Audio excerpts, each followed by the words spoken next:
Hello friends, आज हम class 10th क्षितिज book का काव्यखंड का चैप्टर फर्स्ट पढ़ेंगे। आपको पता ही होगा कि सूरदास जी ने सूरसागर की रचना की है और उसी सूरसागर के भ्रमरगीत से 4 पद लिए गए हैं और उन्हीं 4 पदों पर ये हमारा पहला अध्याय आधारित है। इसको पढ़ने से पहले मैं आपको एक छोटी सी कहानी बता देना चाहता हूँ। आपको पता ही होगा कि गोपियाँ श्री कृष्ण जी से बहुत अधिक प्रेम करती थी और उन्हें को अपना सब कुछ मानती थी और श्री कृष्ण जी भी गोपियों से बहुत अधिक प्रेम करते थे। परंतु कंस का वध करने के लिए उन्हें मथुरा जाना पड़ा था, जिसके कारण गोपियाँ बहुत अधिक दुखी थी और उनके पीछे पीछे चली जा रही थी। पर श्री कृष्ण जी ने उन्हें वहीं वृंदावन में रहने के लिए कहा था और ये वचन दिया था कि वह शीघ्र ही वापस आ जाएंगे। परंतु श्री कृष्ण वापस लौट कर नहीं आते हैं और उद्धव के हाथों एक संदेश भेज देते हैं। उद्धव आकर वहाँ गोपियों को योग साधना को अपनाने और श्री कृष्ण जी को भूल जाने का संदेश देते हैं, जिसके कारण गोपियाँ बहुत अधिक दुखी हो जाती हैं और उद्धव को व्यंग्यात्मक रूप से ताने व उल्हाने देती हैं। अब उद्धव और गोपियों के बीच में क्या बातें होती हैं उसी के बारे में हमें पढ़ना है, तो चलिए शुरू करते हैं। उद्धव तुम हव अति बड़भागी, हव यानी हो, अति यानी अधिक, बड़भागी यानी भाग्यशाली। गोपियाँ कहती हैं उद्धव तुम बहुत अधिक भाग्यशाली हो। अपरस रात स्नेह तगात नाहिन मन अनुरागी। अपरस यानी नीरस या छूता जिसको छुआ ना जा सके, राहत यानी रहता, स्नेह यानी प्रेम प्यार, तगा यानी धागा या बंधन, नाहिन यानी नहीं, अनुरागी यानी प्रेमी। गोपियाँ कहती हैं कि तुम श्री कृष्ण जी के साथ रहते हुए भी उनके प्रेम के बंधन में नहीं बंधे या उनके प्रेम का बंधन तुम्हें छू भी नहीं सका। पुरैन पात रहत जल भीतर, तारस देह न दागी। पुरैन पात यानी कमल का पत्ता, रहत यानी रहता, भीतर यानी अंदर, देह का अर्थ होता है शरीर, पर यहाँ पर देह को कमल के पत्ते के साथ कंपेयर किया गया, उसकी तुलना कर दी गई है। दागी यानी दाग या धब्बा। गोपियाँ कहती हैं कि उद्धव तुम कमल के पत्ते के समान हो जो जल के भीतर तो रहता है पर उसके ऊपर जल की कोई भी दाग या धब्बा नहीं लगता। ज्यों जल माह तेल की गागरी, बूंद न ताकम लागी। ज्यों यानी जैसे, माह यानी में, गागरी यानी मटकी, ताकव यानी तनिक भी, लागी यानी लगना। गोपियाँ कहती हैं कि जैसे तेल की गागरी को यदि पानी में डुबो दिया जाए या तेल की गागरी पानी के अंदर रहे फिर भी उसके ऊपर पानी की एक भी बूंद नहीं लगती। प्रीति नदी में पाँव न बोरियो, दृष्टि न रूप परागी। प्रीति यानी प्रेम, पाँव यानी पैर, बोरियो यानी डुबोना, परागी यानी मुग्ध या मोहित। गोपियाँ कहती हैं कि तुमने श्री कृष्ण जी के प्रेम रूपी नदी में अपने पाँव तो डुबोए ही नहीं और ना ही तुम्हारी दृष्टि श्री कृष्ण जी के सौंदर्य उनके प्रेम से मुग्ध हुई। सूरदास अबला हम भोरी, गुर चाटी ज्यों पागी।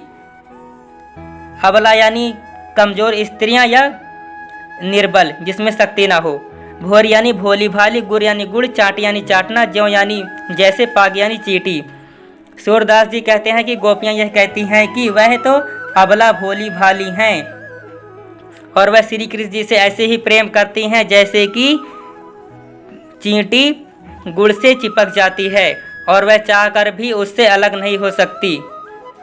ठीक उसी प्रकार गोपियाँ श्री कृष्ण जी से ऐसे ही प्रेम करती हैं, उनको वह छोड़ नहीं सकती, वह चाहकर भी श्री कृष्ण से अलग नहीं हो सकती। जैसे यदि एक बार चींटी गुड़ से चिपक जाए तो वह चाहकर भी उससे अलग नहीं हो सकती, वो उसी के साथ मर जाती है। तो पहले 5 लाइनों में गोपियों ने श्री कृष्ण जी को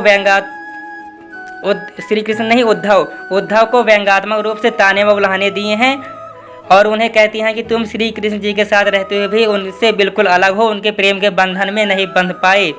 और सबसे आखिरी वाली लाइन में गोपियाँ कहती हैं कि वह श्री कृष्ण जी से बहुत अधिक प्रेम करती हैं। गोपियों ने स्वयं को चींटी और श्री कृष्ण जी को गुड़ के समान बताया है। जैसे कि चींटी यदि गुड़ से चिपक जाए तो उससे चाहकर भी अलग नहीं हो सकती, वो उसके साथ ही मर जाती है। ठीक उसी प्रकार गोपियाँ भी श्री कृष्ण को चाहकर भी नहीं भूल सकती। मन की मन ही मांझ रही, मांझ यानी अंदर। गोपियाँ कहते हैं कि जो हमारी मन की बात थी वो तो हमारे मन के अंदर ही रह गई। कहिए जाई कौन पे उद्धव नाही परत कही। कहिए यानी कहिए या बोलना, जाई यानी जाना, कौन यानी किसके, पे यानी पास। गोपियाँ कहती हैं कि आप ही कहिए उद्धव कि हम अब किसके पास जाएं, अपने प्रेम की बात अब हम किससे कहें। अवधि आधार आस आवन की, तन मन बिथा सही। अवधि यानी समय, आधार यानी आधार या माध्यम, आस यानी आशा, आवन यानी आगमन की, बिथा यानी व्यथा, सही यानी सहना। गोपियाँ कहती हैं कि हम श्री कृष्ण जी के आने की आशा में, उनके आने की राह को देखते हुए हमने अपने तन मन की इतनी व्यथा, इतना दुख दर्द सहा है। अब इन जोग संदेशनी सुनी सुनी, बिरहनी बिरह दही। जोग यानी योग, संदेशनो यानी कि संदेश, सुनी सुनी यानी सुन सुनकर, बिरहनी यानी वियोग में जीने वाली, बिरह यानी वियोग, दही यानी जलना। गोपियाँ कहती हैं कि अब इस योग के संदेश को सुन सुनकर जो हमारी विरह की अग्नि है वो और भी अधिक जलने लगी है। ठीक वैसे ही जैसे कि आग में घी डालने से अग्नि और अधिक प्रज्वलित हो जाती है। चाहती हुतौ गुहारी जितहीं ते उड़ते धार बही। चाहती यानी चाहना, हुती यानी थी, गुहार यानी रक्षा के लिए पुकारना, जितहीं यानी जहाँ, त यानी से, उत यानी वहीं, त यानी से, धार यानी योग की प्रबल धारा, बही यानी बहना।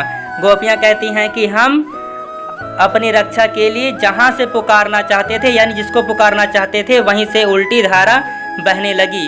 यानी वह श्री कृष्ण जी से बहुत अधिक प्रेम करती थी, अपने प्रेम की बात उनसे ही कहना चाहती थी, पर श्री कृष्ण जी ने उन्हें ही भुला दिया और उनको भूलने के लिए संदेश भेज दिया और योग साधना को अपनाने के लिए कह दिया। अर्थात जो गोपियाँ श्री कृष्ण जी से अपनी मन की बात कहना चाहती थी, श्री कृष्ण जी ने उन्हीं को योग साधना को अपनाने के लिए संदेश भेज दिया और उनको भूलने के लिए कहा है। सूरदास अब धीर धरहि क्यों, मर्यादा ना लही।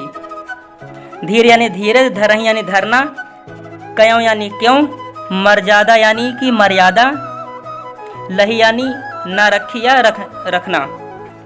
सूरदास जी कहते हैं कि गोपियाँ यह कहती हैं कि अब हम धीरज धरे ही क्यों, जब मर्यादा ना लही, यानी कि जब श्री कृष्ण जी ने ही हमारी मर्यादा नहीं रखी, उनके प्रेम की लाज उन्होंने रखी ही नहीं, उनके प्रेम को भुला दिया और अब वह भी चाहते हैं कि गोपियाँ उनको भुला दें।